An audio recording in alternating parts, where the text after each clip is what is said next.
Assalamualaikum warahmatullahi wabarakatuh.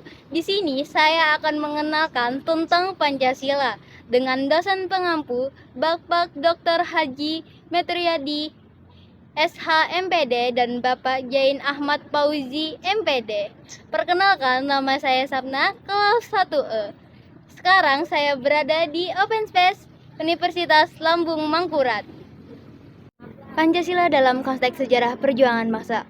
Pancasila merupakan dasar filsafat negara Republik Indonesia yang resmi disahkan oleh PPKI pada tanggal 18 Agustus 1945. Fungsi Pancasila yaitu sebagai dasar negara Republik Indonesia.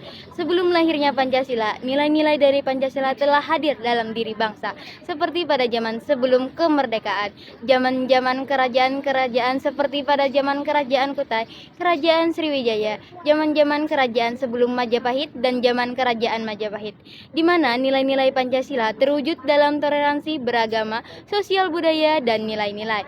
Pada tanggal 29 April 1945 bersamaan dengan hari ulang tahun Kaisar Jepang, beliau memberikan hadiah ulang tahun kepada bangsa Indonesia, yaitu janji kedua pemerintahan Jepang berupa kemerdekaan tanpa syarat. Untuk mendapatkan simpati dan dukungan dari bangsa Indonesia, maka sebagai realisasi janji tersebut, maka dibentuklah suatu badan yang bertugas untuk menyelidiki usaha-usaha persiapan kemerdekaan Indonesia, yaitu BPUPKI. Proses perumusan Pancasila. Sidang BPUPKI pertama dilaksanakan selama 4 hari berturut-turut pada tanggal 29 Mei sampai 1 Juni 1945. Sidang kedua pada tanggal 10 sampai 16 Juli 1945. Pada pertengahan bulan Agustus 1945 dibentuk Panitia Persiapan Kemerdekaan Indonesia atau PPKI. Sidang PPKI pertama, yaitu pada tanggal 18 Agustus 1945. Sidang PPKI kedua, yaitu tanggal 19 Agustus 1945.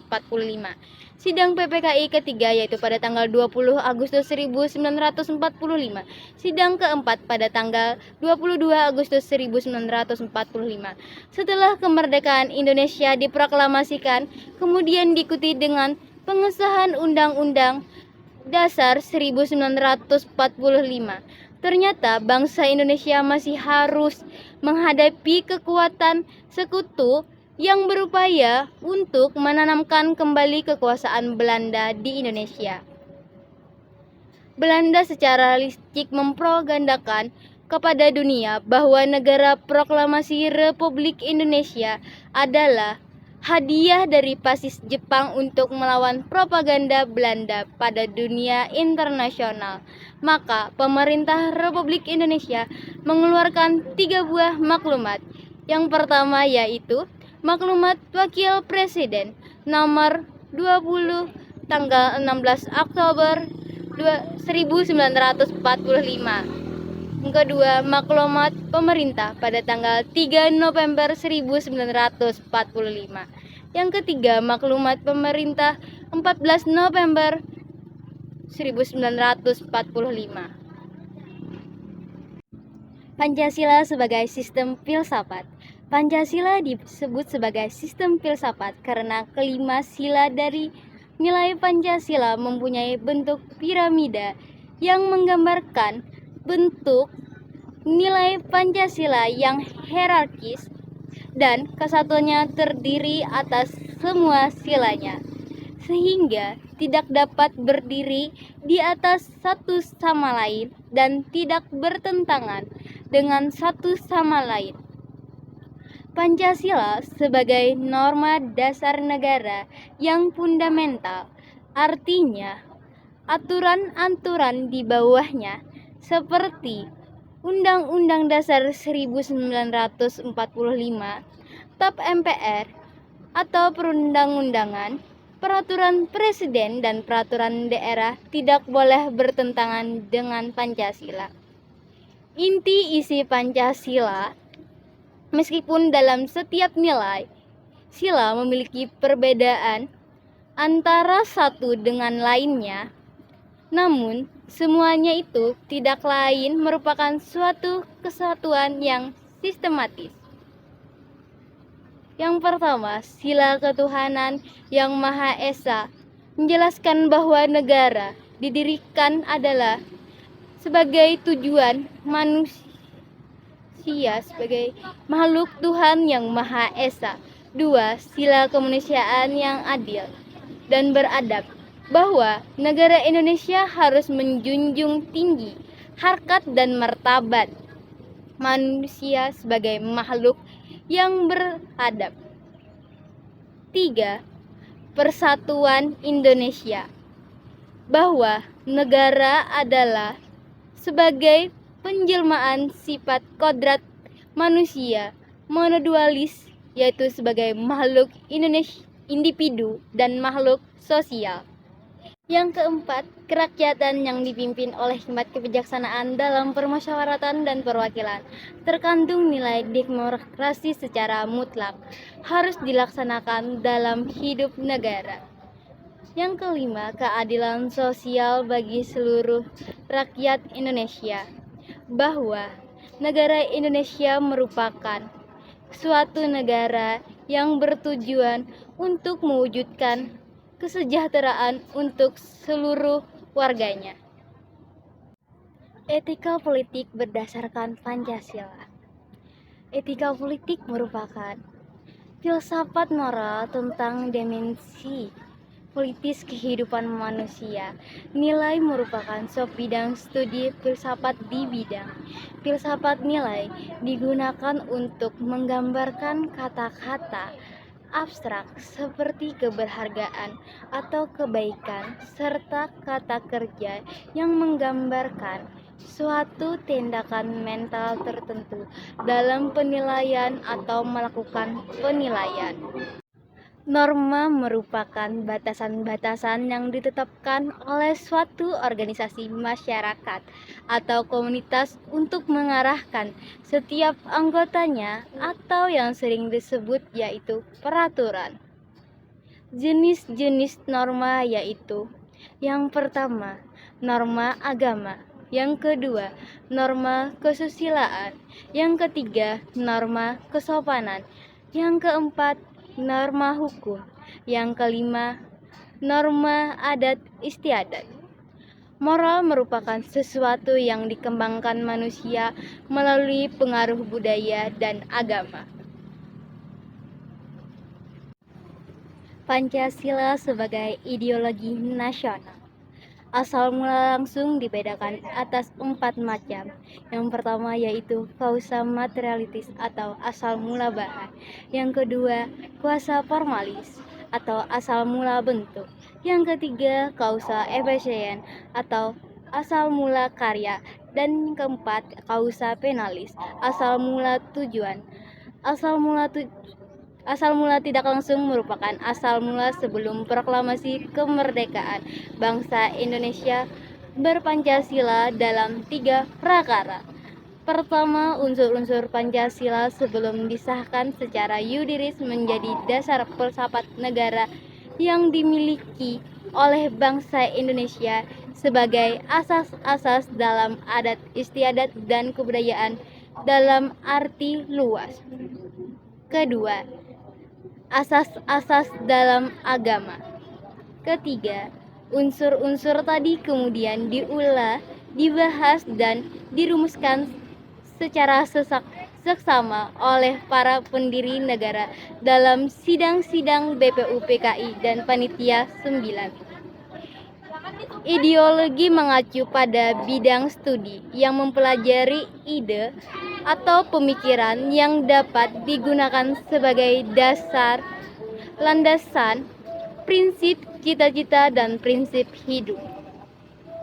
Ideologi secara umum dapat dikatakan sebagai kumpulan gagasan-gagasan, ide-ide, keyakinan, kepercayaan yang menyeluruh dan sistematis yang menyangkut bidang politik, bidang sosial, bidang kebudayaan, dan bidang keagamaan. Makna ideologi bagi bangsa dan negara. Pancasila sebagai ideologi atau pandangan hidup bangsa Indonesia merupakan hasil perundingan mendalam mengenai masa depan kehidupan yang dicita-citakan, serta prinsip hidup sesuai dengan cita-cita masa depan bangsa Indonesia. Pancasila sebagai ideologi dituntut tetap pada jati dirinya baik ke dalam maupun keluar. Negara Pancasila adalah negara yang menunjukkan prinsip Pancasila dalam kebijakannya sebagai sebuah ideologi Pancasila. Lebih bersifat reformis, dinamis, dan terbuka dibandingkan kaku dan tertutup. Artinya, ideologi Pancasila bersifat terkini, dinamis, dan dapat diprediksi dan selalu dapat disesuaikan dengan dinamika perkembangan peristiwa terkini, ilmu pengetahuan dan teknologi, serta ambisi sosial. Pancasila dalam konteks ketatanegaraan. Pada pasal 1 ayat 2 yang berbunyi negara Indonesia adalah negara hukum. Pancasila merupakan paradigma pembangunan bidang hukum yang berkeadilan untuk menumbuhkan kesadaran, tertib sosial, ketenangan, dan keteraturan. Pada hakikatnya, sumber hukum adalah tempat kita dapat menemukan dan menggali hukum secara yuridis. Kedudukan Pancasila sebagai negara tercantum dalam pembukaan Undang-Undang Dasar 1945. Kedudukan Undang-Undang Dasar 1945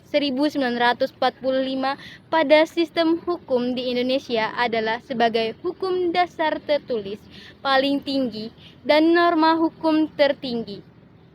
Sifat-sifat Undang-Undang Dasar 1945 yaitu tertulis dan memiliki rumusan yang jelas, singkat dan sopan, berisi norma-norma peraturan hukum positif yang tertinggi.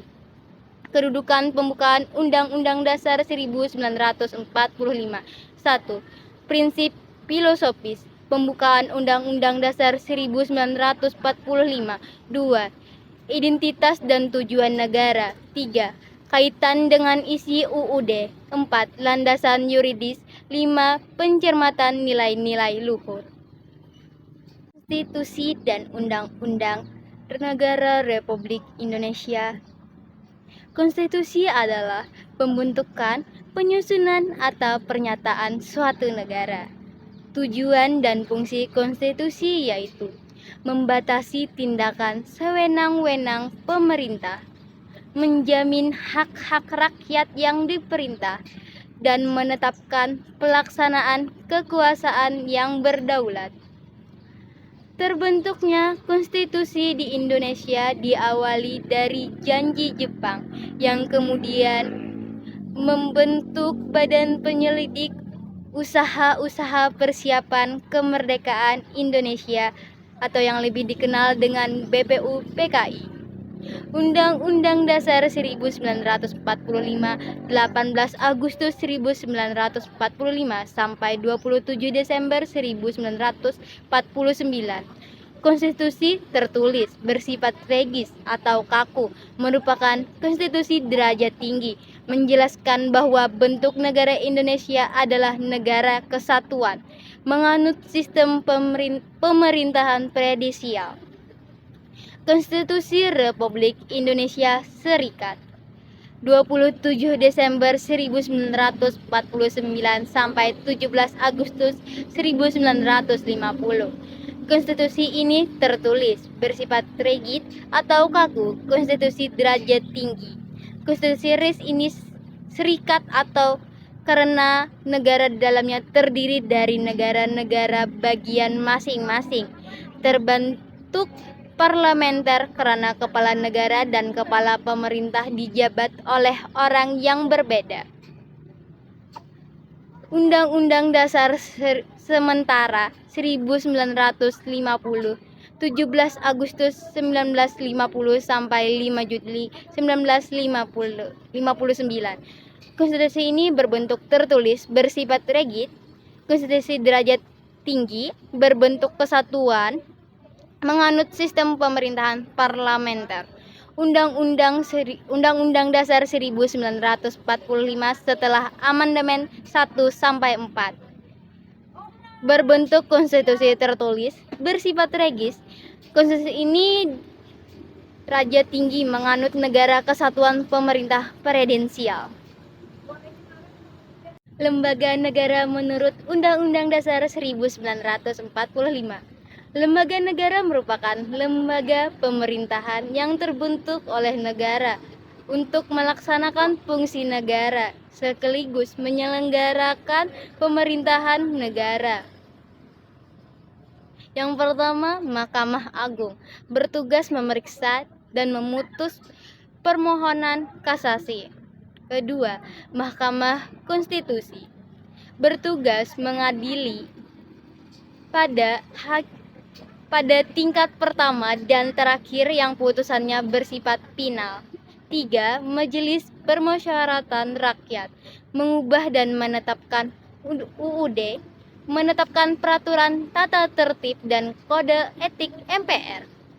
Yang keempat, Dewan Perwakilan Rakyat bertugas menyusun legislasi nasional. Yang kelima, Presiden bertugas memegang kekuasaan pemerintahan menurut UUD 1945 dan dibantu oleh wakil. Yang keenam, Dewan Perwakilan Daerah bertugas melakukan pengawasan atas pelaksanaan undang-undang. Yang ketujuh, Komisi Yudisial bertugas mengusulkan pengangkatan Hakim Agung kepada DPR.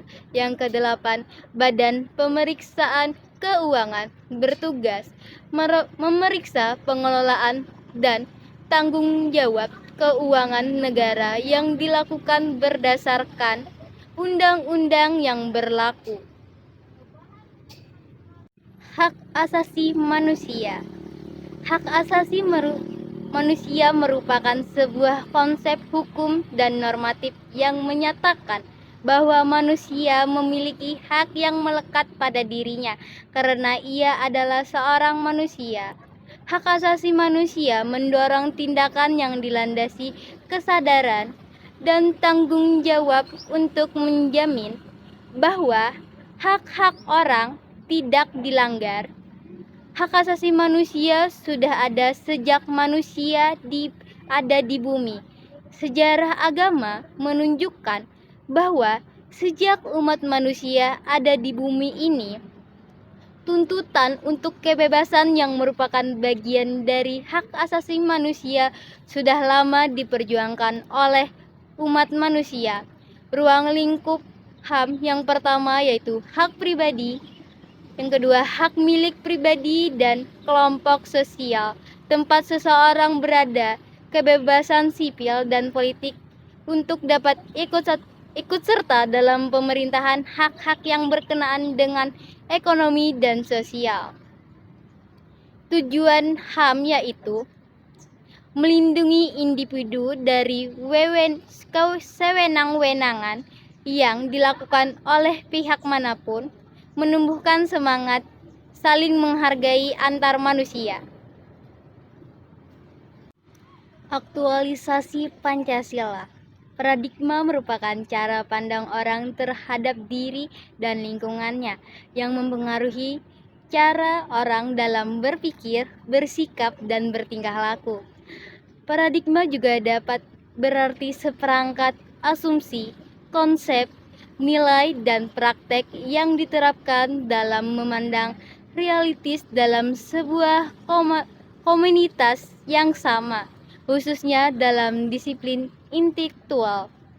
Kata paradigma sendiri berasal dari abad pertengahan di Inggris yang merupakan kata serapan dari bahasa Latin pada tahun 1483 yang yaitu Paradigma yang berarti suatu model atau pola. Pancasila sebagai paradigma pembangunan nasional. Pembangunan nasional merupakan suatu proses memajukan dinamika suatu bangsa yang merata ke seluruh aspek kehidupan, tidak hanya untuk suatu golongan atau sebagian dari masyarakat, tetapi bagi seluruh masyarakat. Pancasila sebagai pembangunan ilmu pengetahuan dan teknologi. Pancasila merupakan dasar pengembangan ilmu pengetahuan dan teknologi, yang dimana hal ini bertujuan untuk menjamin kesejahteraan masyarakat dan melindungi bangsa dari pengaruh negatif. Pancasila sebagai paradigma dalam pembangunan aspek-aspek kehidupan nasional. Yang pertama ada pembangunan aspek ideologi, yang kedua pembangunan aspek politik, yang ketiga pembangunan aspek ekonomi, yang keempat pembangunan aspek sosial budaya, yang kelima pembangunan aspek pertahanan dan keamanan. Pancasila sebagai paradigma reformasi. Pancasila sebagai paradigma reformasi adalah di mana apabila terjadi suatu perubahan ke depannya, maka asumsi-asumsi dasar atau nilai-nilai yang mendukung perubahan tersebut haruslah selalu berlandaskan pada Pancasila. Manfaat dari mempelajari Pancasila yaitu saya jadi mengetahui apa itu filsafat, apa itu hak asasi manusia, apa itu paradigma, apa saja lembaga negara. Dari awalnya saya tidak mengetahui hal tersebut, dengan mempelajari Pancasila, saya jadi mengetahuinya. Sekian dari saya, terima kasih. Wassalamualaikum warahmatullahi wabarakatuh.